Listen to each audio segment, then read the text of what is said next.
Welcome back to our Intermediate Trading Concepts series. In this segment, we're delving deeper into the risk-reward ratio and exploring how to measure it effectively using tools like the Sharpe Ratio, Sortino Ratio, and others. These metrics are crucial for sophisticated investment analysis.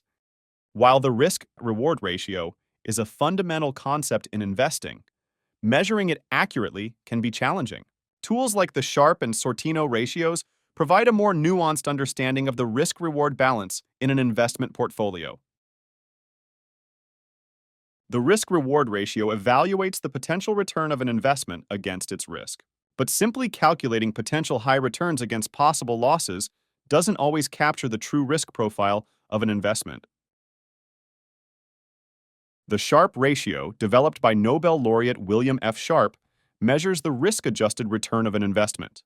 It's calculated by subtracting the risk-free rate of return, like U.S. Treasury bonds, from the portfolio's return, and then dividing that by the portfolio's standard deviation. For example, if a portfolio returns 10% with a standard deviation of 5%, and the risk-free rate is 2%, its Sharpe ratio is 1.6. A higher Sharpe ratio indicates a better risk-adjusted return. The Sortino ratio, similar to the Sharpe ratio, focuses specifically on downside risk. It differentiates harmful volatility from total overall volatility by using the investment's standard deviation of negative asset returns, called downside deviation.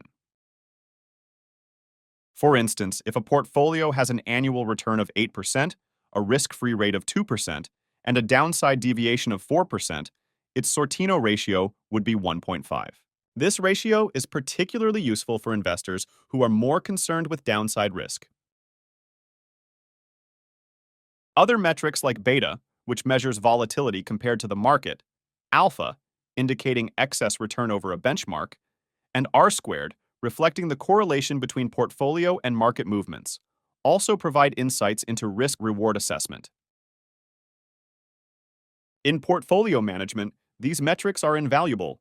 They guide investment strategies, helping portfolio managers and individual investors make informed decisions by not just chasing returns, but considering the associated risks. In conclusion, understanding the risk-reward ratio and measuring it with tools like the Sharpe and Sortino ratios is essential for advanced investment analysis. These tools offer a deeper insight into the effectiveness of your investment choices. Exciting topics await in our Intermediate Trading Concepts series. Join us as we deepen your insights into the financial markets. Thank you for watching. Don't forget to subscribe to our channel and hit the bell icon so you never miss an update.